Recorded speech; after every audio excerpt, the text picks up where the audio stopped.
ओम श्री परमात्मने नमः। श्री रामचरितमानस अध्याय बालकांड आगे। इधर जब लक्ष्मण जी ने देखा कि रघुकुल मणि श्री रामचंद्र जी ने शिव जी के धनुष की ओर ताका है तो वे शरीर से पुलकित हो ब्रह्मांड को चरणों से दबाकर निम्नलिखित वचन बोले। हे दिग्गजों, हे कच्छप, हे शेष, हे वरा, धीरज धरकर पृथ्वी को थामे रहो जिसमें यह हिलने न पावे। श्री रामचंद्र जी शिव जी के धनुष को तोड़ना चाहते हैं। मेरी आज्ञा सुनकर सब सावधान हो जाओ। श्री रामचंद्र जी जब धनुष के समीप आए तब स्त्री पुरुषों ने देवताओं और पुण्यों को मनाया। सबका संदेह और अज्ञान, नीच राजाओं का अभिमान, परशुराम जी के गर्व की गुरुता, देवता और श्रेष्ठ मुनियों की कातरता, भय, सीता जी का सोच, जनक का पश्चाताप और रानियों के दारुण दुख का दावा नल, ये सब शिव जी के धनुष रूपी बड़े जहाज को पाकर समाज बनाकर उस पर जा चढ़े। ये श्री रामचंद्र जी की भुजाओं के बल रूपी अपार समुद्र के पार जाना चाहते हैं, परंतु कोई केवट नहीं है। श्री राम जी ने सब लोगों की ओर देखा और उन्हें चित्र में लिखे हुए से देखकर फिर कृपाधाम श्री राम जी ने सीता जी की ओर देखा और उन्हें विशेष व्याकुल जाना। उन्होंने जानकी जी को बहुत ही विकल देखा। उनका एक एक क्षण कल्प के समान बीत रहा था। यदि प्यासा आदमी पानी के बिना शरीर छोड़ दे तो उसके मर जाने पर अमृत का तालाब भी क्या करेगा। सारी खेती के सूख जाने पर वर्षा किस काम की। समय बीत जाने पर फिर पछताने से क्या लाभ। जी में ऐसा समझकर श्री राम जी ने जानकी जी की ओर देखा और उनका विशेष प्रेम लख कर वे पुलकित हो गए। मन ही मन उन्होंने गुरु को प्रणाम किया और बड़ी फुर्ती से धनुष को उठा लिया। जब उसे हाथ में लिया तब वह धनुष बिजली की तरह चमका और फिर आकाश में मंडल जैसा मंडलाकार हो गया। लेते, चढ़ाते और जोर से खींचते हुए किसी ने नहीं लखा। अर्थात ये तीनों काम इतनी फुर्ती से हुए कि धनुष को कब उठाया, कब चढ़ाया और कब खींचा इसका किसी को पता नहीं लगा। सबने श्री राम जी को धनुष खींचे खड़े देखा। उसी क्षण श्री राम जी ने धनुष को बीच से तोड़ डाला। भयंकर कठोर ध्वनि से सब लोग भर गए। घोर कठोर शब्द से सब लोग भर गए। सूर्य के घोड़े मार्ग छोड़कर चलने लगे। दिग्गज चिंघाड़ने लगे, धरती डोलने लगी। शेष, वराह और कच्छप कलमला उठे। देवता, राक्षस और मुनि कानों पर हाथ रखकर सब व्याकुल होकर विचारने लगे। तुलसीदास जी कहते हैं, जब सबको निश्चय हो गया कि श्री राम जी ने धनुष को तोड़ डाला तब सब श्री राम जी की जय बोलने लगे। शिव जी का धनुष जहाज है और श्री रामचंद्र जी की भुजाओं का बल समुद्र है। धनुष टूटने से वह सारा समाज डूब गया जो मोहवश पहले इस जहाज पर चढ़ा था, जिसका वर्णन ऊपर आया है। प्रभु ने धनुष के दोनों टुकड़े पृथ्वी पर डाल दिए। यह देखकर सब लोग सुखी हुए। विश्वामित्र रूपी पवित्र समुद्र में, जिसमें प्रेम रूपी सुंदर अथाह जल भरा है, राम रूपी पूर्ण चंद्र को देखकर पुलकावली रूपी भारी लहरें बढ़ने लगीं। आकाश में बड़े जोर से नगाड़े बजने लगे और देवांगनाएं गान करके नाचने लगीं। ब्रह्मा आदि देवता, सिद्ध मुनीश्वर लोग प्रभु की प्रशंसा कर रहे हैं और आशीर्वाद दे रहे हैं। वे रंग बिरंगे फूल और मालाएं बरसा रहे हैं। किन्नर लोग रसीले गीत गा रहे हैं। सारे ब्रह्मांड में जय जयकार की ध्वनि छा गई, जिसमें धनुष टूटने की ध्वनि जान ही नहीं पड़ती। जहाँ तहाँ स्त्री पुरुष प्रसन्न होकर कह रहे हैं कि श्री राम जी ने शिव जी के भारी धनुष को तोड़ डाला। धीर बुद्धि वाले भाट, मागध और सूत लोग वृद्धावली कीर्ति का बखान कर रहे हैं। सब लोग घोड़े, हाथी, धन, मणि और वस्त्र नछावर कर रहे हैं। झांझ, मृदंग, शंख, शहनाई, भेरी, ढोल और सुहावने नगाड़े आदि बहुत प्रकार के सुंदर बाजे बज रहे हैं। जहाँ तहाँ युवतियाँ मंगल गीत गा रही हैं। सखियों सहित रानी अत्यंत हर्षित हुईं, मानो सूखते हुए धान पर पानी पड़ गया हो। जनक जी ने सोच त्याग कर सुख प्राप्त किया, मानो तैरते तैरते थके हुए पुरुष ने थाह पा ली हो। धनुष टूट जाने पर राजा लोग ऐसे श्रीहीन निस्तेज हो गए जैसे दिन में दीपक की शोभा जाती रहती है। सीता जी का सुख किस प्रकार वर्णन किया जाए, जैसे चातकी स्वाति का जल पा गई हो। श्री रामचंद्र जी को लक्ष्मण जी किस प्रकार देख रहे हैं, जैसे चंद्रमा को चकोर का बच्चा देख रहा हो। तब सतानंद जी ने आज्ञा दी और सीता जी ने श्री राम जी के पास गमन किया। साथ में सुंदर चतुर सखियां मंगलाचरण के गीत गा रही हैं। सीता जी बाल हंसनी की चाल से चली, उनके अंगों में अपार शोभा है। सखियों के बीच में सीता जी कैसे शोभित हो रही हैं, जैसे बहुत सी छवियों के बीच में महाछवि हो। कर कमल में सुंदर जयमाला है, जिसमें विश्व विजय की शोभा छाई हुई है। सीता जी के शरीर में संकोच है, पर मन में परम उत्साह है। उनका यह गुप्त प्रेम किसी को जान नहीं पड़ रहा है।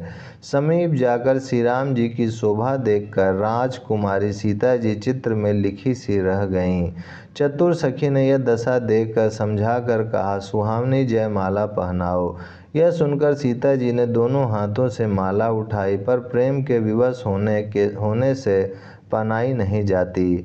उस समय उनके हाथ ऐसे सुशोभित हो रहे हैं मानो डंडियों सहित दो कमल चंद्रमा को डरते हुए जयमाला दे रहे हों।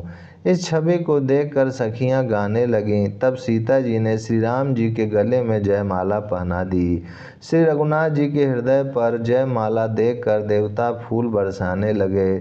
समस्त राजा गण इस प्रकार सकुचा गए मानो सूर्य को देखकर कुमुदों का समूह सिकुड़ गया हो। नगर और आकाश में बाजे बजने लगे। दुष्ट लोग उदास हो गए और सज्जन लोग सब प्रसन्न हो गए। देवता, किन्नर, मनुष्य, नाग और मुनीश्वर जय जयकार करके आशीर्वाद दे रहे हैं। ओम शांति शांति शांति। ओम श्री परमात्मने नमः। श्री रामचरितमानस बालकांड अध्याय आगे।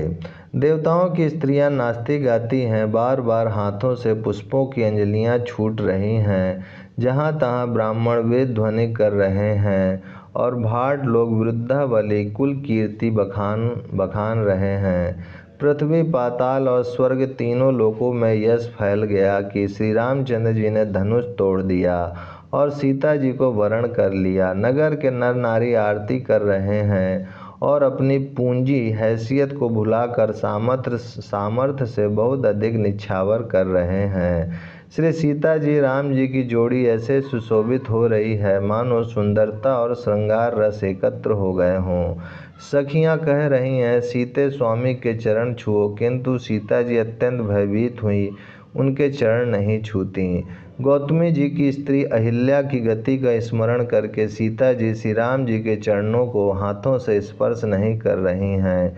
सीता जी की अलौकिक प्रीति जानकर रघुकुल मणि श्री रामचंद्र जी मन में हंसे। उस समय सीता जी को देखकर कुछ राजा लोग ललचा उठे। वे दुष्ट, कुपूत और मूढ़ राजा मन में बहुत तमतमाए। वे अभागे उठ उठकर कवच पहनकर जहाँ तहाँ गाल बजाने लगे। कोई कहते हैं, सीता को छीन लो और दोनों राजकुमारों को पकड़कर बांध लो, धनुष तोड़ने से ही चाह नहीं सरेगी। हमारे जीते जी राजकुमारी को कौन ब्याह सकता है। यदि जनक कुछ सहायता करे तो युद्ध में दोनों भाइयों सहित उसे भी जीत लो। ये वचन सुनकर साधु राजा बोले, इस निर्लज राज समाज को देखकर तो लाज भी लजा गई। अरे तुम्हारा बल प्रताप, वीरता, बड़ाई और नाग प्रतिष्ठा तो धनुष के साथ ही चली गई। वही वीरता थी कि अब कहीं से मिली है। ऐसी दुष्ट बुद्धि है, तभी तो विधाता ने तुम्हारे मुखों पर कालिख लगा दी। ईर्षा, घमंड और क्रोध छोड़कर नेत्र भरकर श्री राम जी की छवि को देख लो। लक्ष्मण के क्रोध को प्रबल अग्नि जानकर उसमें पतंगे मत बनो। जैसे गरुड़ का भाग कौवा चाहे, सिंह का भाग खरगोश चाहे, बिना कारण ही क्रोध करने वाला अपनी कुशल चाहे, शिव जी से विरोध करने वाला सब प्रकार की संपत्ति चाहे, लोभी लालची सुंदर कीर्ति चाहे, कामी मनुष्य निष्कलंकता चाहे तो क्या पा सकता है। और जैसे श्री हरि के चरणों से विमुख मनुष्य परम गति मोक्ष चाहे, हे राजाओं, सीता के लिए तुम्हारा लालच भी वैसा ही व्यर्थ है। कोलाहल सुनकर सीता जी शंकित हो गईं। तब सखियां उन्हें वहां ले गईं जहां रानी सीता जी की माता थीं। श्री रामचंद्र जी मन में सीता जी के प्रेम का बखान करते हुए स्वाभाविक चाल से गुरु जी के पास चले। रानियों सहित सीता जी दुष्ट राजाओं के दुर्वचन सुनकर सोच के वश हैं कि ना जाने विधाता अब क्या करने वाले हैं। राजाओं के वचन सुनकर लक्ष्मण जी इधर उधर ताकते हैं, किंतु श्री रामचंद्र जी के डर से कुछ बोल नहीं सकते। उनके नेत्र लाल और भवें टेढ़ी हो गईं और वे क्रोध से राजाओं की ओर देखने लगे, मानो मतवाले हाथियों का झुंड देखकर सिंह के बच्चे को जोश आ गया हो। खलबली देखकर जनकपुर की स्त्रियां व्याकुल हो गईं और सब मिलकर राजाओं को गालियां देने लगीं। उसी मौके पर शिव जी के धनुष का टूटना सुनकर भृगुकुल रूपी कमल के सूर्य परशुराम जी आए। इन्हें देखकर सब राजा सकुचा गए, मानो बाज के झपटने पर बटेर लुक छिप गए हों। गोरे शरीर पर विभूति भस्म बड़ी फब रही है और विशाल ललाट पर त्रिपुंड विशेष शोभा दे रहा है। सिर पर जटा है, सुंदर मुखचंद्र क्रोध के कारण कुछ लाल हो आया है। भवें टेढ़ी और आंखें क्रोध से लाल हैं। सहज ही देखते हैं तो भी ऐसा जान पड़ता है मानो क्रोध कर रहे हैं। बैल के समान ऊंचे और पुष्ट कंधे हैं। छाती और भुजाएं विशाल हैं। सुंदर यज्ञोपवीत धारण किए, माला पहने और मृग चर्म लिए हैं। कमर में मुनियों का वस्त्र वल्कल और 2 तरकस बांधे हैं। हाथ में धनुष बाण और सुंदर कंधे पर फरसा धारण किए हैं। शांत वेश है, परंतु करनी बहुत कठोर है। स्वरूप का वर्णन नहीं किया जा सकता, मानो वीर ऋषि मुनि का शरीर धारण करके जहाँ सब राजा लोग हैं वहाँ आ गया हो।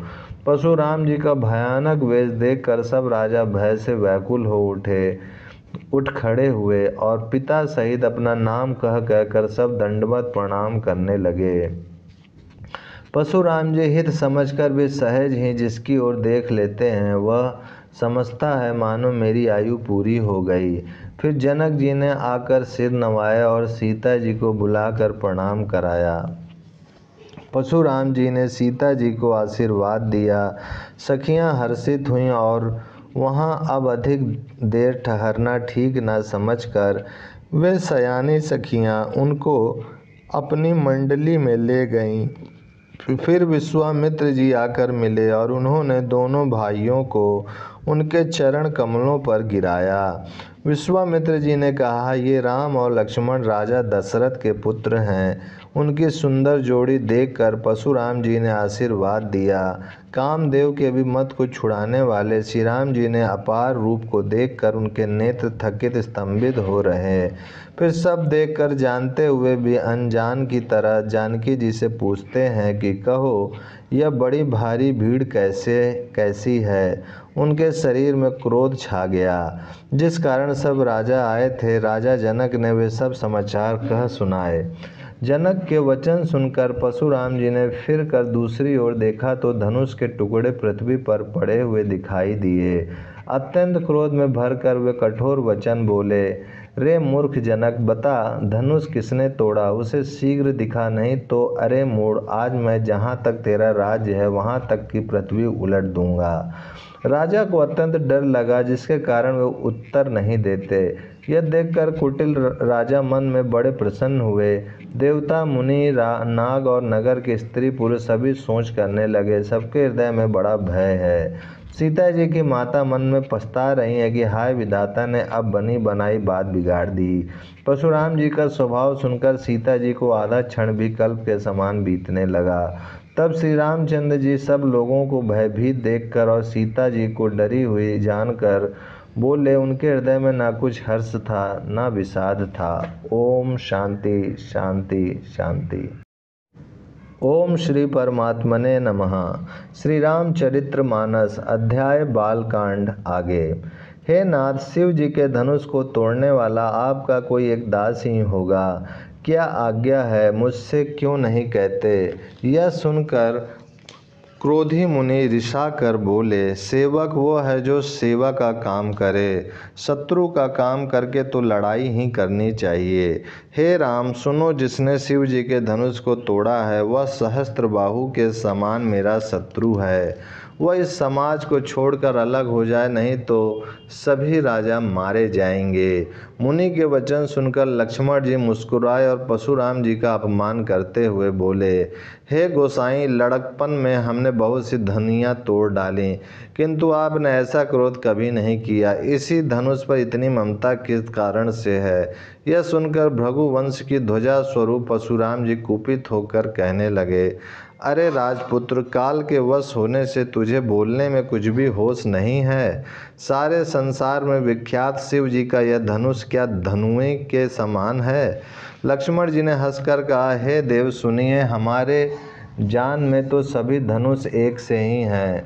पुराने धनुष के तोड़ने में क्या हानि लाभ? श्री रामचंद्र जी ने तो इसे नवीन के धोखे से देखा था, फिर यह तो छूते ही टूट गया। इसमें रघुनाथ जी का भी कोई दोष नहीं है। मुनि, आप बिना ही कारण किस लिए क्रोध करते हैं? परशुराम जी अपने फरसे की ओर देखकर बोले, अरे दुष्ट, तूने मेरा स्वभाव नहीं सुना। मैं तुझे बालक जानकर नहीं मारता हूँ। अरे मूर्ख, क्या तू मुझे निरा मुनि ही जानता है? मैं बाल ब्रह्मचारी और अत्यंत क्रोधी हूँ। क्षत्रिय कुल का शत्रु तो विश्व भर में विख्यात है। अपनी भुजाओं के बल से मैंने पृथ्वी को राजाओं से रहित कर दिया और बहुत बार उसे ब्राह्मणों को दे डाला। हे राजकुमार, सहस्त्रबाहु की भुजाओं को काटने वाले मेरे इस फरसे को देख। अरे राजा के बालक, तू अपने माता पिता को सोच के वश न कर। मेरा फरसा बड़ा भयानक है। यह गर्भों के बच्चों का भी नाश करने वाला है। लक्ष्मण जी हंसकर कोमल वाणी से बोले, अहो मुनीश्वर, तो अपने को बड़ा भारी योद्धा समझते हैं, बार बार मुझे कुल्हाड़ी दिखाते हैं, फूंक से पहाड़ उड़ाना चाहते हैं। यहाँ कोई कुम्हड़े की बतिया छोटा कच्चा फल नहीं है जो तर्जनी सबसे आगे की उंगली को देखते ही मर जाती है। कुठार और धनुष बाण देखकर ही मैंने कुछ अभिमान सहित कहा था। भृगुवंशी समझकर और यज्ञोपवीत देखकर तो जो कुछ आप कहते हैं उसे मैं क्रोध को रोक कर सह लेता हूँ। देवता, ब्राह्मण, भगवान के भक्त और गौ, इन पर हमारे कुल में वीरता नहीं दिखाई जाती, क्योंकि इन्हें मारने से पाप लगता है और इनसे हार जाने पर अपकीर्ति होती है। इसलिए आप मारे तो भी आपके पैर ही पड़ना चाहिए। आपका एक एक वचन ही करोड़ों वज्रों के समान है। धनुष, बाण और कुठार तो आप व्यर्थ ही धारण करते हैं। इन्हें धनुष, बाण और कुठार को देखकर मैंने कुछ अनुचित कहा हो तो उसे हे धीर महामुनि क्षमा कीजिए। यह सुनकर भगवान शिरोमणि परशुराम जी क्रोध के साथ गंभीर वाणी बोले, हे विश्वामित्र, सुनो, यह बालक बड़ा कुबुद्धि और कुटिल है। काल के वश होकर यह अपने कुल का घातक बन रहा है। यह सूर्य वंश रूपी पूर्ण चंद्रमा का कलंक है। यह बिल्कुल उदंड, मूर्ख और निडर है। अभी क्षण भर में यह काल का ग्रास हो जाएगा। मैं पुकार कर कह देता हूँ, फिर मुझे दोष नहीं है। यदि तुम इसे बचाना चाहते हो तो हमारा प्रताप, बल और क्रोध बतलाकर इसे मना कर दो। लक्ष्मण जी ने कहा, हे मुनि, आपका सुयश आपके रहते दूसरा कौन वर्णन कर सकता है? आपने अपने ही मुँह से अपनी करनी अनेकों बार बहुत प्रकार से वर्णन की है। इतने पर भी संतोष न हुआ हो तो फिर कुछ कह डालिए। क्रोध रोककर असाध दुख मत सहिए। आप वीरता का व्रत धारण करने वाले, धैर्यवान और क्षोभ रहित हैं। गाली देते शोभा नहीं पाते। सूरवीर तो युद्ध में करने सूरवीरता का कार्य करते हैं, कहकर अपने को नहीं जनाते। शत्रु को युद्ध में उपस्थित पाकर कायर ही अपने प्रताप की डींग मारा करते हैं। आप तो मानो काल को हाँक लगाकर बार बार उसे मेरे लिए बुलाते हैं। लक्ष्मण जी के कठोर वचन सुनते ही परशुराम जी अपने भयानक फरसे को सुधार कर हाथ में ले लिया और बोले, अब लोग मुझे दोष न दें। यह कड़वा बोलने वाला बालक मारे जाने के ही योग्य है। इसे बालक देखकर मैंने बहुत बचाया, पर अब यह सचमुच मरने को ही आ गया है। विश्वामित्र जी ने कहा, अपराध क्षमा कीजिए। बालकों के दोष और गुणों को साधु लोग नहीं गिनते। परशुराम जी बोले, तीखी धार का कुठार, मैं दया रहित और क्रोधी, और यह गुरुद्रोही और अपराधी मेरे सामने उत्तर दे रहा है। इतने पर भी मैं इसे बिना मारे छोड़ रहा हूँ। सो हे विश्वामित्र, केवल तुम्हारे शील प्रेम से, नहीं तो इसे इस कठोर कुठार से काट कर थोड़े ही परिश्रम से गुरु से उऋण हो जाता। विश्वामित्र जी ने हृदय में हंसकर कहा, मुनि को हरा ही हरा सूझ रहा है, अर्थात सर्वत्र विजयी होने के कारण ये श्री राम लक्ष्मण को भी साधारण क्षत्रिय ही समझ रहे हैं, किंतु यह लोहमयी केवल फौलादी बनी हुई खाड़ा खड़ग है, ऊख की रस की खाड़ी नहीं है जो मुंह में लेते ही गल जाए। खेद है, मुनि अब भी बेसमझ बने हुए हैं, इनके प्रभाव को नहीं समझ रहे हैं। लक्ष्मण जी ने कहा, हे मुनि, आपके शील को कौन नहीं जानता, वह संसार भर में प्रसिद्ध है। आप माता पिता से तो अच्छी तरह उऋण हो ही गए, अब गुरु का ऋण रहा जिसका जी में बड़ा सोच लगा है, वह मानो हमारे ही मत्थे काढ़ा था। बहुत दिन बीत गए, इससे ब्याज भी बहुत बढ़ गया होगा। अब किसी हिसाब करने वाले को बुला लाइए तो मैं तुरंत थैली खोलकर दे दूं। लक्ष्मण जी के कड़वे वचन सुनकर परशुराम जी ने कुठार संभाला। सारी सभा हाय हाय करके पुकार उठी। लक्ष्मण जी ने कहा, हे भृगुश्रेष्ठ, आप मुझे फरसा दिखा रहे हैं, पर हे राजाओं के शत्रु, मैं ब्राह्मण समझकर बचा रहा हूँ, तरह दे रहा हूँ। आपको कभी रणधीर बलवान वीर नहीं मिले। हे ब्राह्मण देवता, आप घर ही में बड़े हैं। यह सुनकर अनुचित है कहकर सब लोग पुकार उठे। तब श्री रघुनाथ जी ने इशारे से लक्ष्मण जी को रोक दिया। ओम शांति शांति शांति। ओम श्री परमात्मने नमः। श्री रामचरित्र मानस अध्याय बालकांड आगे। लक्ष्मण जी के उत्तर से जो आहुति के समान थे, परशुराम जी के क्रोध रूपी अग्नि को बढ़ते देखकर रघुकुल के सूर श्री रामचंद्र जी जल के समान शांत करने वाले वचन बोले। हे नाथ, बालक पर कृपा कीजिए, इसे सीधे और दूध मुँहे बच्चे पर क्रोध न कीजिए। यदि यह प्रभु का आपका कुछ भी प्रभाव जानता तो क्या यह बेसमझ आपकी बराबरी करता? बालक यदि कुछ चपलता भी करते हैं तो गुरु, पिता और माता मन में आनंद से भर जाते हैं। अतः इसे छोटा बच्चा और सेवक जानकर कृपा कीजिए। आप तो समदर्शी, सुशील और धीर और ज्ञानी मुनि हैं। श्री रामचंद्र जी के वचन सुनकर वे कुछ ठंडे पड़े। इतने में लक्ष्मण जी कुछ कहकर फिर मुस्कुरा दिए। उनको हंसते देखकर परशुराम जी के नख से शिखा तक सारे शरीर में क्रोध छा गया। उन्होंने कहा, हे राम, तेरा भाई बड़ा पापी है। यह शरीर से गोरा पर हृदय का बड़ा काला है। यह विषमुख है, दुधमुहा नहीं, स्वभाव से ही टेढ़ा है, तेरा अनुसरण नहीं करता, तेरा जैसा शीलवान नहीं है। यह नीच मुझे काल के समान नहीं देखता। लक्ष्मण जी ने हंसकर कहा, हे मुनि सुनिए, क्रोध पाप का मूल है, जिसके वश में होकर मनुष्य अनुचित कर्म कर बैठते हैं और विश्व भर के प्रतिकूल चलते सबका अहित करते हैं। हे मुनिराज, मैं आपका दास हूँ, अब क्रोध त्याग कर दया कीजिए। टूटा हुआ धनुष क्रोध करने से जुड़ नहीं जाएगा। खड़े खड़े पैर दुखने लगे होंगे, बैठ जाइए। यदि धनुष ही प्रिय हो तो कोई उपाय किया जाए और किसी बड़े गुणी कारीगर को बुलाकर जुड़वा दिया जाए। लक्ष्मण जी के बोलने से जनक जी डर जाते हैं और कहते हैं, बस चुप रहिए, अनुचित बोलना अच्छा नहीं। जनकपुर के स्त्री पुरुष थर थर काँप रहे हैं और मन ही मन कह रहे हैं कि छोटा कुमार बड़ा ही खोटा है। लक्ष्मण जी की निर्भय वाणी सुन सुनकर परशुराम जी का शरीर क्रोध से जला जा रहा है और उनके बल की हानि हो रही है, उनका बल घट रहा है। तब श्री रामचंद्र जी पर एहसान जनाकर परशुराम जी बोले, तेरा छोटा भाई समझकर मैं इसे बचा रहा हूँ। यह मन का मैला और शरीर का कैसा सुंदर है, जैसे विष के रस से भरा हुआ सोने का घड़ा। यह सुनकर लक्ष्मण जी फिर हंसे। तब श्री रामचंद्र जी ने तिरछी नज़र से उनकी ओर देखा, जिससे लक्ष्मण जी सकुचाकर विपरीत बोलना छोड़कर गुरु जी के पास चले गए। श्री रामचंद्र जी दोनों हाथ जोड़कर अत्यंत विनय के साथ कोमल और शीतल वाणी बोले, हे नाथ सुनिए, आप तो स्वभाव से ही सुजान हैं। आप बालक के वचन पर कान न कीजिए, उसे सुना अनसुना कर दीजिए। बरैर और बालक का एक स्वभाव है, संत जन इन्हें कभी दोष नहीं लगाते। फिर उसने, लक्ष्मण ने तो कुछ काम भी नहीं बिगाड़ा है। हे नाथ, आपका अपराधी तो मैं हूँ। अतः हे स्वामी, कृपा क्रोध और बंधन जो कुछ करना हो दास की तरह अर्थात दास समझकर मुझ पर कीजिए। जिस प्रकार से शीघ्र आपका क्रोध दूर हो, हे मुनिराज बताइए, मैं वही उपाय करूं। मुनि ने कहा, हे राम, क्रोध कैसे आ जाए? अब भी तेरा छोटा भाई टेढ़ा ही ताक रहा है।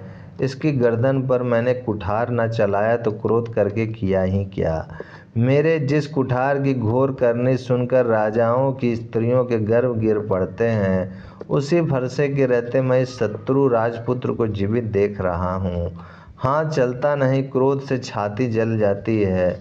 हाय राजाओं का घातक, यह कुठार भी कुंठित हो गया है। विधाता विपरीत हो गया, इससे मेरा स्वभाव बदल गया। नहीं तो भला मेरे हृदय में किसी समय भी कृपा कैसी? आज दया मुझे यह दुस्सह दुख सहा रही है। यह सुनकर लक्ष्मण जी ने मुस्कुराकर सिर नवाया और कहा, आपकी कृपा रूपी वायु भी आपकी मूर्ति के अनुकूल ही है। वचन बोलते हैं मानो फूल झड़ रहे हैं। हे मुनि, यदि कृपा करने से आपका शरीर जला जाता है तो क्रोध होने पर तो शरीर की रक्षा विधाता ही करेंगे। परशुराम जी ने कहा, हे जनक, ही देख, यह मूर्ख बालक हट करके यमपुरी में घर निवास करना चाहता है। इसको शीघ्र ही आँखों की ओट क्यों नहीं करते? यह राजपुत्र देखने में छोटा है पर है बड़ा खोटा। लक्ष्मण जी ने हंसकर मनी मन का आँख मूंद लेने पर कहीं कोई नहीं है। तब परशुराम जी हृदय में अत्यंत क्रोध भरकर श्री राम जी से बोले, अरे सठ, तू शिव जी का धनुष तोड़कर उल्टा हमी को ज्ञान सिखाता है। तेरा यह भाई तेरे ही सम्मति से कटु वचन बोलता है और तू छल से हाथ जोड़कर विनय करता है। या तो युद्ध में मेरा संतोष कर, नहीं तो राम कहलाना छोड़ दे। अरे शिवद्रोही, छल त्याग कर मुझसे युद्ध कर, नहीं तो भाई सही तुझे मार डालूंगा। इस प्रकार परशुराम जी कुठार उठाए बक रहे हैं और श्री रामचंद्र जी सिर झुकाए मन ही मन मुस्कुरा रहे हैं। श्री रामचंद्र जी ने मन ही मन कहा, गुनाह दोष तो लक्ष्मण का और क्रोध मुझ पर करते हैं। कहीं कहीं सीधे पने में भी बड़ा दोष होता है। टेढ़ा जानकर सब लोग किसी की भी वंदना करते हैं। टेढ़े चंद्रमा को राहु भी नहीं ग्रसता। श्री रामचंद्र जी ने प्रकट कहा, हे मुनीश्वर, क्रोध छोड़िए, आपके हाथ में कुठार है और मेरा यह सिर आगे है। जिस प्रकार आपका क्रोध जाए, हे स्वामी, वही कीजिए। मुझे अपना अनुचर दास जानिए। स्वामी और सेवक में युद्ध कैसा? है ब्राह्मण श्रेष्ठ, क्रोध का त्याग कीजिए। आपका वीरों का सा वेश देखकर ही बालक ने कुछ कह डाला था। वास्तव में उसका भी कोई दोष नहीं है। आपको कुठार, बाण और धनुष धारण किए देखकर और वीर समझकर बालक को क्रोध आ गया। वह आपका नाम तो जानता था पर उसने आपको पहचाना नहीं। अपने वंश रघुवंश के स्वभाव के अनुसार उसने उत्तर दिया, यदि आप मुनि की तरह आते तो हे स्वामी, बालक आपके चरणों की धूलि सिर पर रखता। अनजाने की भूल को क्षमा कर दीजिए। ब्राह्मणों के हृदय में बहुत अधिक दया होनी चाहिए। हे नाथ, हमारी और आपकी बराबरी कैसी, कहिए ना। कहाँ चरण और कहाँ मस्तक, कहाँ मेरा राम मात्र छोटा सा नाम और कहाँ आपका परशु सहित बड़ा नाम। हे देव, हमारे तो एक ही गुण धनुष है और आपके परम पवित्र शम, दम, तप, शौच, क्षमा, सरलता, ज्ञान, विज्ञान और आस्तिकता, ये 9 गुण हैं। हम तो सब प्रकार से आपसे हारे हैं। हे विप्र, हमारे अपराध को क्षमा कीजिए। ओम शांति शांति शांति। ओम श्री परमात्मने नमः। श्री रामचरितमानस अध्याय बालकांड। श्री राम जी ने परशुराम जी को बार बार मुनि और विप्रवर कहा। तब भृगुपति परशुराम जी कुपित होकर अथवा क्रोध की हंसी हंसकर बोले, तू भी अपने भाई के समान ही टेढ़ा है। तू मुझे निरा ब्राह्मण ही समझता है। मैं जैसा विप्र हूँ तुझे सुनाता हूँ।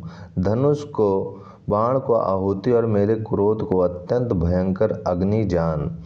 चतुरांगणी सेना सुंदर संविधाएं यज्ञ में जलाई जाने वाली लकड़ियां हैं। बड़े बड़े राजा उसमें आकर बलि के पशु हुए हैं, जिनको मैंने इसी फरसे से काट कर बलि दिया है। ऐसे करोड़ों जप युक्त रण यज्ञ मैंने किया है, अर्थात जैसे मंत्रोच्चार पूर्वक स्वाहा शब्द के साथ आहुति दी जाती है, उसी प्रकार मैंने पुकार पुकार कर राजाओं की बलि दी है। मेरा प्रभाव तुझे मालूम नहीं है, इसी से तू ब्राह्मण के धोखे मेरा निरादर करके बोल रहा है। धनुष तोड़ डाला, इससे तेरा घमंड बहुत बढ़ गया है। ऐसा अहंकार है मानो संसार को जीत कर खड़ा है। श्री रामचंद्र जी ने कहा, हे मुनि, विचार कर बोलिए, आपका क्रोध बहुत बड़ा है और मेरी भूल बहुत छोटी है। पुराना धनुष था, छूते ही टूट गया, मैं किस कारण अभिमान करूं। हे भृगुनाथ, यदि हम सचमुच ब्राह्मण कहकर निरादर करते हैं तो यह सत्य सुनिए, फिर संसार में ऐसा कौन योद्धा है जिसे हम डर के मारे मस्तक नवाएं। देवता, दैत्य, राजा या और बहुत से योद्धा, वे चाहे बल में हमारे बराबर हों चाहे अधिक बलवान हों, यदि रण में हमें कोई भी ललकारे तो हम उससे सुखपूर्वक लड़ेंगे, चाहे काल ही क्यों न हो। क्षत्रिय का शरीर धरकर जो युद्ध में डर गया, उस नीच ने अपने कुल पर कलंक लगा दिया। मैं स्वभाव से ही कहता हूँ, कुल की प्रशंसा करके नहीं, कि रघुवंशी रण में काल से भी नहीं डरते। ब्राह्मण वंश की ऐसी ही प्रभुता महिमा है कि जो आपसे डरता है वह सबसे निर्भय हो जाता है, अथवा जो भय रहित होता है वह भी आपसे डरता है। श्री रघुनाथ जी के कोमल और रहस्यपूर्ण वचन सुनकर परशुराम जी की बुद्धि के पर्दे खुल गए। परशुराम जी ने कहा, हे राम, हे लक्ष्मीपति, धनुष को हाथ में, अथवा लक्ष्मीपति विष्णु का धनुष लीजिए और इसे खींचिए, जिससे मेरा संदेह मिट जाए।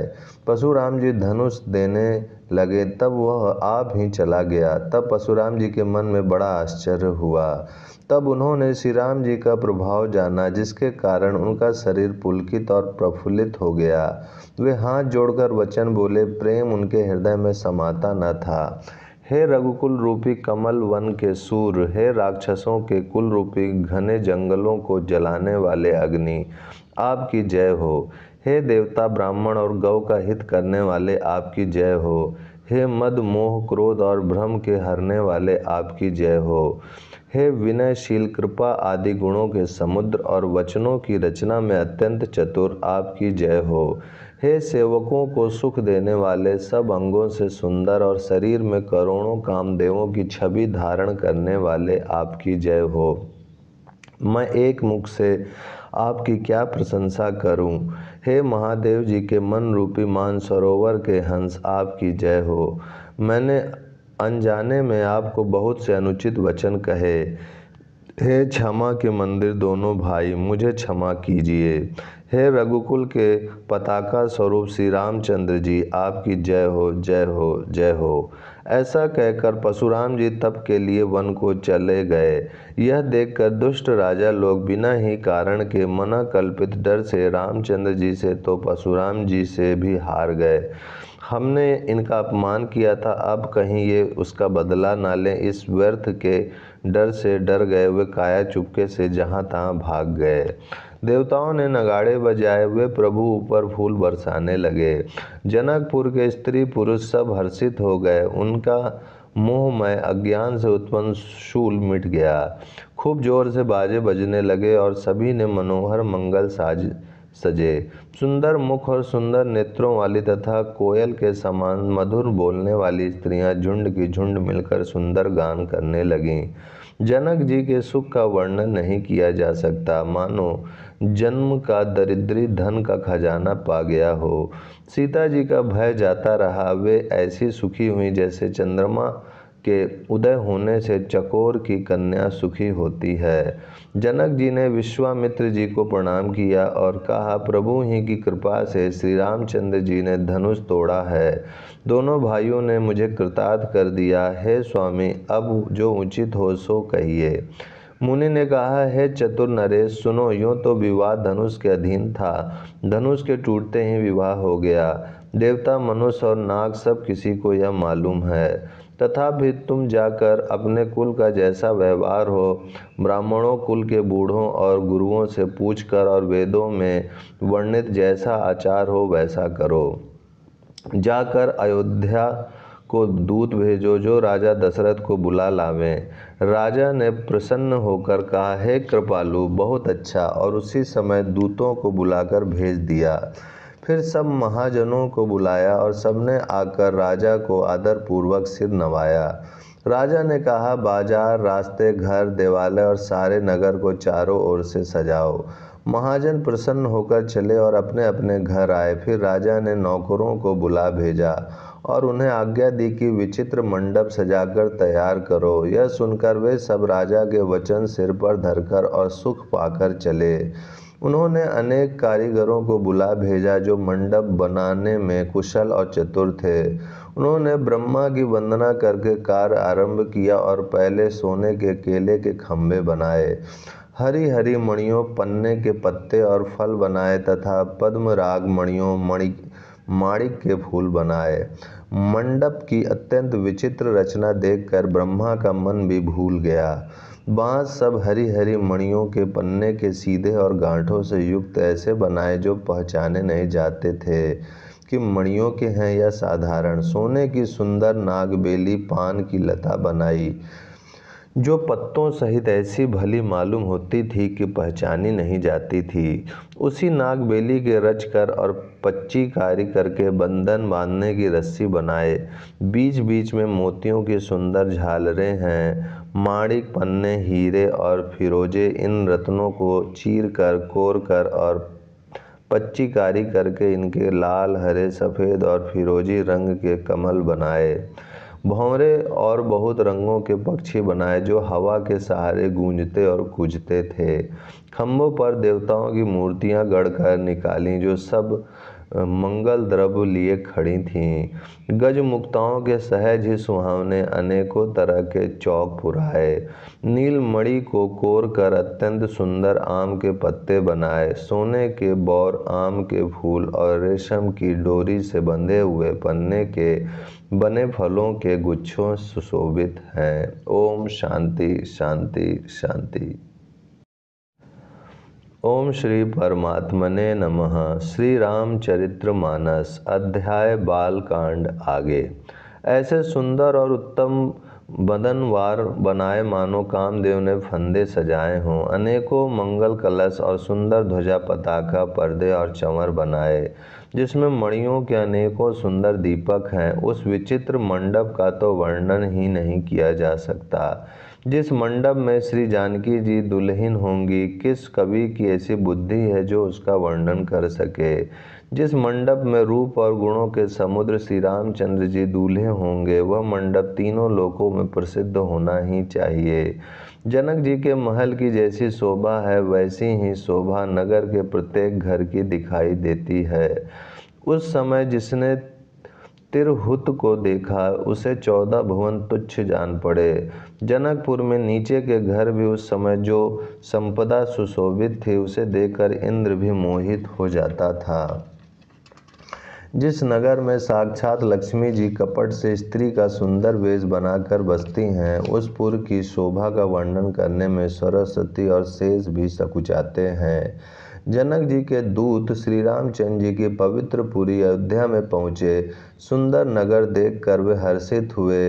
राजद्वार पर जाकर उन्होंने खबर भेजी। राजा दशरथ जी ने सुनकर उन्हें बुला लिया। दूतों ने प्रणाम करके चिट्ठी दी। प्रसन्न होकर राजा ने स्वयं उठकर उसे लिया। चिट्ठी बाँचते समय उनके नेत्रों में जल, प्रेम और आनंद के आंसू छा गया। शरीर पुलकित हो गया और छाती भर आई। हृदय में राम और लक्ष्मण है, हाथ में सुंदर चिट्ठी है। राजा उसे हाथ में लिए ही रह गए। खट्टी मीठी कुछ भी कह न सके। फिर धीरे धरकर उन्होंने पत्रिका पढ़ी। सारी सभा सच्ची बात सुनकर हर्षित हो गई। भरत जी अपने मित्रों और भाई शत्रुघ्न के साथ जहाँ खेलते थे वहाँ समाचार पाकर वे आ गए। बहुत प्रेम से सकुचाते हुए पूछते हैं, पिताजी चिट्ठी कहाँ से आई है? हमारे प्राणों से प्यारे दोनों भाई कहिए सकुशल तो है, और वे किस देश में हैं? स्नेह से सने ये वचन सुनकर राजा ने फिर से चिट्ठी पढ़ी। चिट्ठी सुनकर दोनों भाई पुलकित हो गए। स्नेह इतना अधिक हो गया कि वह शरीर में समाता नहीं। भरत जी का पवित्र प्रेम देखकर सारी सभा ने विशेष सुख पाया। तब राजा दूतों को पास बैठाकर मन को हरने वाले मीठे वचन बोले। भैया कहो, दोनों बच्चे कुशल से तो हैं? तुमने अपनी आंखों से उन्हें अच्छी तरह देखा है ना?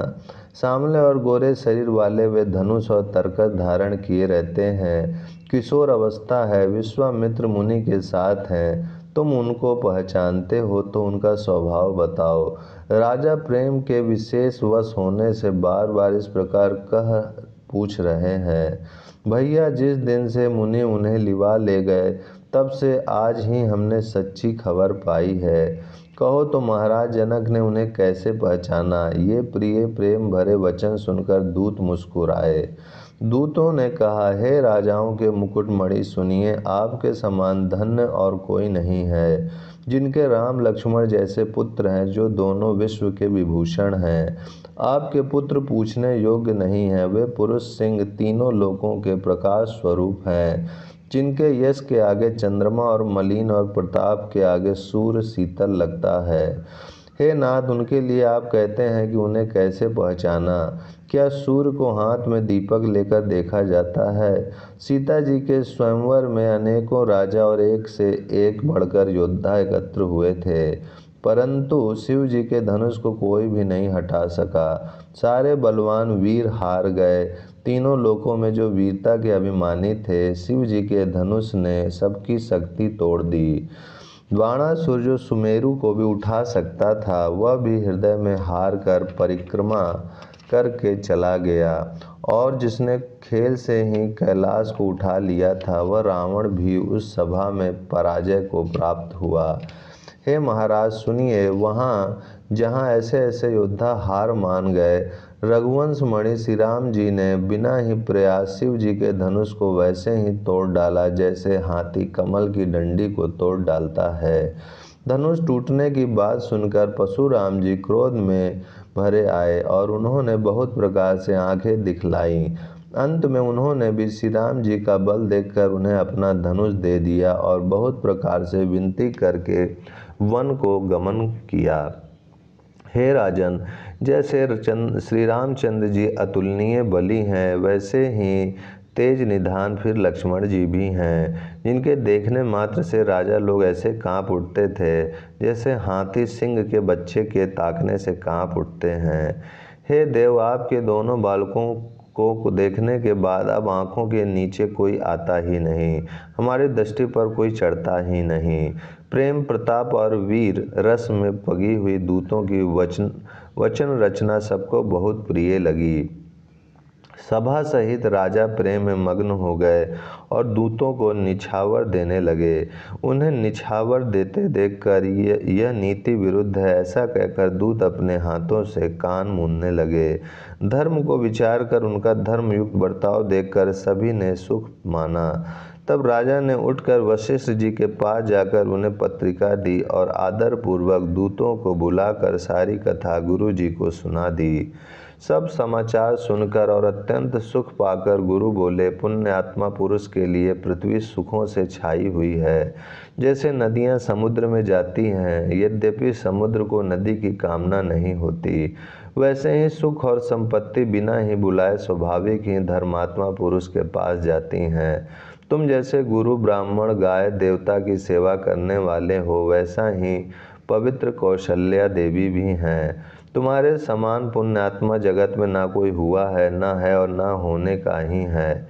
हे राजन, तुमसे अधिक पुण्य और किसका होगा, जिसके राम सरीखे पुत्र हैं और जिसके चारों बालक वीर विनम्र धर्म का व्रत धारण करने वाले और गुणों के सुंदर समुद्र हैं।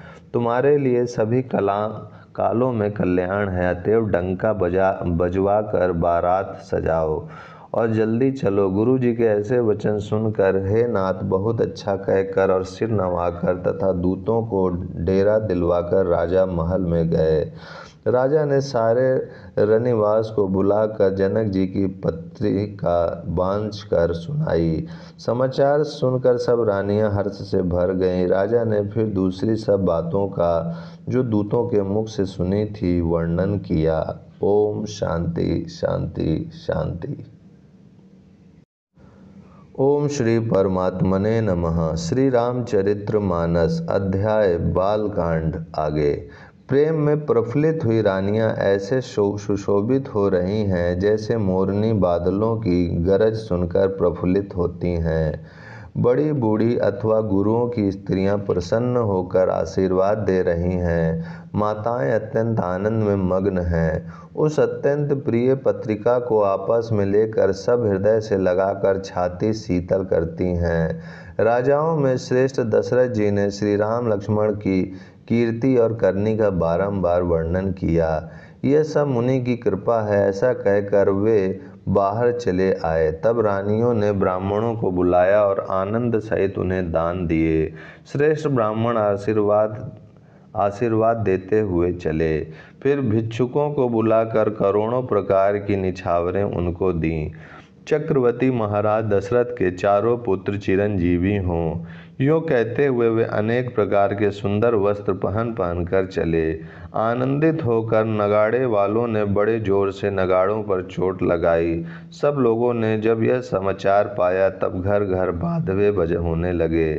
14 लोकों में उत्साह भर गया कि जानकी जी और श्री रघुनाथ जी का विवाह होगा। यह शुभ समाचार पाकर लोग प्रेम मग्न हो गए और रास्ते, घर तथा गलियां सजाने लगे। यद्यपि अयोध्या सदा सुहावनी है क्योंकि वह श्री राम जी की मंगलमय पवित्र पुरी है, तथापि प्रीति पर प्रीति होने से वह सुंदर मंगल रचना से सजाई गई। ध्वजा पताका पर्दे और सुंदर चंवरों से सारा बाजार बहुत ही अनूठा छाया हुआ है। सोने के कलश, तोरण, मणियों की झालरें, हल्दी, दूब, दही, अक्षत और मालाओं से लोगों ने अपने अपने घरों को सजाकर मंगलमय बना लिया। गलियों को चतुर रस में से सींचा और द्वारों पर सुंदर चौके पुराए। चंदन, केसर, कस्तूरी और कपूर से बने हुए एक सुगंधित द्रव्य को चतुरसम कहते हैं। बिजली की सी कांति वाली चतुर्मुखी हरिणी के बच्चे के से नेत्र वाली और अपने सुंदर रूप से कामदेव की स्त्री रति के अभिमान को छुड़ाने वाली सुहागिनी स्त्रियां सभी 16 श्रृंगार सजकर जहाँ तहाँ झुंड की झुंड मिलकर मनोहर वाणी से मंगल गीत गा रही हैं, जिनके सुंदर स्वर को सुनकर कोयले भी लजा जाती हैं। राजमहल का वर्णन कैसे किया जाए, जहाँ विश्व को विमोहित करने वाला मंडप बनाया गया है। अनेकों प्रकार के मनोहर मांगलिक पदार्थ शोभित हो रहे हैं और बहुत से नगाड़े बज रहे हैं। कहीं भाट विरुदावली कुल कीर्ति का उच्चारण कर रहे हैं और कहीं ब्राह्मण वेद ध्वनि कर रहे हैं। सुंदरी स्त्रियां श्री राम जी और श्री सीता जी का नाम ले लेकर मंगल गीत गा रही हैं। उत्साह बहुत है और महल अत्यंत ही छोटा है, इससे उसमें न समाकर मानो वह उत्साह आनंद चारों ओर उमड़ चला है। दशरथ के महल की शोभा का वर्णन कौन कवि कर सकता है, जहाँ समस्त देवताओं के शिरोमणि श्री रामचंद्र जी ने अवतार लिया है। फिर राजा ने भरत जी को बुला लिया और कहा कि जाकर घोड़े, हाथी और रथ सजाओ, जल्दी से श्री रामचंद्र जी की बारातों में चलो। यह सुनते ही दोनों भाई भरत जी और शत्रुघ्न जी आनंदवश पुलक से भर गए। भरत जी ने सब साहनी घुड़साल के अध्यक्ष बुलाए और उन्हें घोड़ों को सजाने की आज्ञा दी। वे प्रसन्न होकर उठ दौड़े। उन्होंने रुचि के साथ यथायोग जीने कसकर घोड़े सजाए। रंग रंग के उत्तम घोड़े शोभित हो गए। सब घोड़े बड़े ही सुंदर और चंचल करनी चाल के हैं। वे धरती पर ऐसे पैर रखते हैं जैसे जलते हुए लोहे पर रखते हों। अनेकों जाति के घोड़े हैं जिनका वर्णन नहीं हो सकता। ऐसी तेज चाल के हैं मानो हवा का निरादर करके उड़ना चाहते हैं। उन सब घोड़ों पर भरत जी के समान अवस्था वाले सब छैल छबीले राजकुमार सवार हुए। वे सभी सुंदर हैं और सब आभूषण धारण किए हुए हैं। उनके हाथों में बाण और धनुष है तथा कमर में भारी तरकस बंधे हैं। सभी चुने हुए छबीले छैल सूरवीर चतुर और नौ युवक हैं। प्रत्येक सवार के साथ 2 पैदल सिपाही हैं जो तलवार चलाने की कला में बड़े निपुण हैं। शूरता का बाना धारण किए हुए रणधीर वीर सब निकलकर नगर के बाहर आ खड़े हुए। वे चतुर अपने घोड़ों को तरह तरह की चालों से फेर रहे हैं और भेरी तथा नगाड़े की आवाज़ सुन सुनकर प्रसन्न हो रहे हैं। सारथियों ने ध्वजा पताका मणि और आभूषणों को लगाकर रथों को बहुत विलक्षण बना दिया है। उनमें सुंदर चंवर लगे हैं और घंटियां सुंदर शब्द कर रही हैं। वे रथ इतने सुंदर हैं मानो सूर्य के रथ की शोभा को छीने लेते हैं। अगणित श्याम कर्ण घोड़े थे। उनको सारथियों ने उन रथों में जोत दिया है जो सभी देखने में सुंदर और गहनों से सजाए हुए सुशोभित हैं और जिन्हें देखकर मुनियों के मन भी मोहित हो जाते हैं। जो जल पर भी जमीन की तरह ही चलते हैं। वेग की अधिकता से उनकी टाप पानी में नहीं डूबती। अस्त्र शस्त्र और सब साज सजाकर सारथियों ने रथियों को बुला लिया। रथों पर चढ़ चढ़कर बारात नगर के बाहर जुटने लगी। जो जिस काम के लिए जाता है सभी को सुंदर शकुन होते हैं। श्रेष्ठ हाथियों पर सुंदर अंबारियां पड़ी हैं। वे जिस प्रकार सजाई गई थीं सो कहा नहीं जा सकता। मतवाले हाथी घंटों से सुशोभित होकर घंटे बजाते हुए चले मानो सावन के सुंदर बादलों के समूह गरजते हुए जा रहे हों। सुंदर पालकियां सुख से बैठने के योग तामजान जो कुर्सी नुमा होते हैं और रथ आदि और भी अनेकों प्रकार की सांवरियां हैं। उन पर श्रेष्ठ ब्राह्मणों के समूह चढ़कर चले मानो सब वेदों के छंद ही शरीर धारण किए हुए हों। मागध सूत भाट और गुणगान वाले सब जो जिस योग्य थे वैसी सवारी पर चढ़कर चले। बहुत जातियों के खच्चर ऊंट और बैल असंख्यों प्रकार की वस्तुएं लाद लाद कर चले। ओम शांति शांति शांति।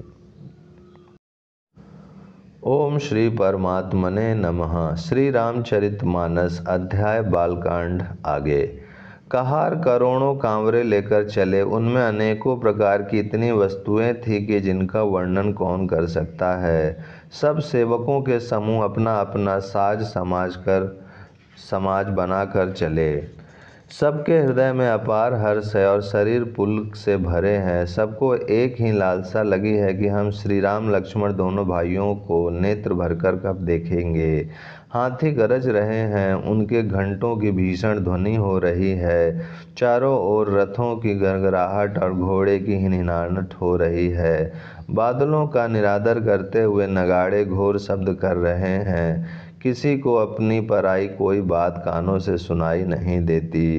राजा दशरथ के दरवाजे पर इतनी भारी भीड़ हो रही है कि वहां पत्थर फेंका जाए तो वह भी पिसकर धूल हो जाए। अटारियों पर चढ़ी स्त्रियां मंगल थालों में आरती लिए देख रही हैं और नाना प्रकार के मनोहर गीत गा रही हैं। उनके अत्यंत आनंद का बखान नहीं हो सकता। तब सुमंत्र जी ने 2 रथ सजाकर उनमें सूर्य के घोड़ों को भी मात करने वाले घोड़े जोते। दोनों सुंदर रथ वे राजा दशरथ के पास ले आए, जिनकी सुंदरता का वर्णन सरस्वती से भी नहीं हो सकता। एक रथ पर राजसी सामान सजाया गया और दूसरा भी तेज का पुंज और अत्यंत ही शोभायमान था। उस सुंदर रथ पर राजा वशिष्ठ को हर्षपूर्वक चढ़ाकर फिर स्वयं शिव, गुरु, गौरी, पार्वती और गणेश जी का स्मरण करके दूसरे रथ पर चढ़े। वशिष्ठ जी के साथ जाते हुए राजा दशरथ जी कैसे शोभित हो रहे हैं, जैसे देवगुरु बृहस्पति जी के साथ इंद्र हों। वेद की विधि से और कुल की रीति के अनुसार सब कार्य करके तथा सबको सब प्रकार से सजे देखकर श्री राम जी का स्मरण करके गुरु की आज्ञा पाकर पृथ्वीपति दशरथ जी शंख बजाकर चले। बारात देखकर देवता हर्षित हुए और सुंदर मंगलदायक फूलों की वर्षा करने लगे। बड़ा शोर मच गया, घोड़े और हाथी गरजने लगे। आकाश में और बारात में दोनों जगह बाजे बजने लगे।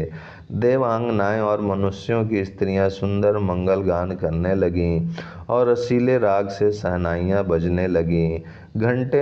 घंटियों की ध्वनि का वर्णन नहीं हो सकता। पैदल चलने वाले सेवकगण अथवा पट्टेबाज कसरत के खेल कर रहे हैं और फहरा रहे हैं। आकाश में ऊंचे उछलते हुए जा रहे हैं। हंसी करने में निपुण और सुंदर गान में चतुर विदूषक मस्खरे तरह तरह के तमाशे कर रहे हैं। सुंदर राजकुमार मृदंग और नगाड़े शब्द सुनकर घोड़ों को उन्हीं के अनुसार इस प्रकार नचा रहे हैं कि वे ताल के बंधान से जरा भी डिगते नहीं हैं। चतुर नट चकित होकर यह देख रहे हैं। बारात ऐसी बनी है कि उसका वर्णन करते नहीं बनता। सुंदर शुभदायक शकुन हो रहे हैं। नीलकंठ पक्षी बाईं ओर चारा ले रहा है, मानो संपूर्ण मंगलों की सूचना दे रहा हो। दाहिनी ओर कौवा सुंदर खेत में शोभा पा रहा है। नेवले का दर्शन भी सब किसी ने पाया। तीनों प्रकार की शीतल मंद सुगंधित हवा अनुकूल दिशा में चल रही है। श्रेष्ठ सुहागिनी स्त्रियां भरे हुए घड़े और गोद में बालक लिए आ रही हैं। लोमड़ी फिर फिरकर बार बार दिखाई दे जाती है। गाय सामने खड़ी बछड़ों को दूध पिलाती है। हरिनों की टोली बाईं ओर से घूमकर दाहिनी ओर को आई, मानो सभी मंगलों का समूह दिखाई दिया। क्षेम करी सफ़ेद सिर वाली चील विशेष रूप से क्षेम कल्याण कह रही है। श्यामा बाईं ओर सुंदर पेड़ पर दिखाई पड़ी। दही मछली और दो विद्वान ब्राह्मण हाथ में पुस्तक लिए हुए सामने आए। सभी मंगलमय, कल्याणमय और मनोवांछित फल देने वाले शकुन मानो सच्चे होने के लिए एक ही साथ हो गए। स्वयं सगुण ब्रह्म जिसके सुंदर पुत्र हैं, उसके लिए सब मंगल शकुन सुलभ है। जहाँ श्री रामचंद्र जी सरीखे दूल्हा और सीता जी जैसी दुल्हन हो तथा दशरथ जी और जनक जी जैसे पवित्र समधि हैं, ऐसा ब्याह सुनकर मानो सभी शकुन नाच उठे और कहने लगे, अब ब्रह्मा जी ने हमको सच्चा कर दिया है। इस तरह बारात ने प्रस्थान किया। घोड़े हाथी गरज रहे हैं और नगाड़ों पर चोट लग रही है।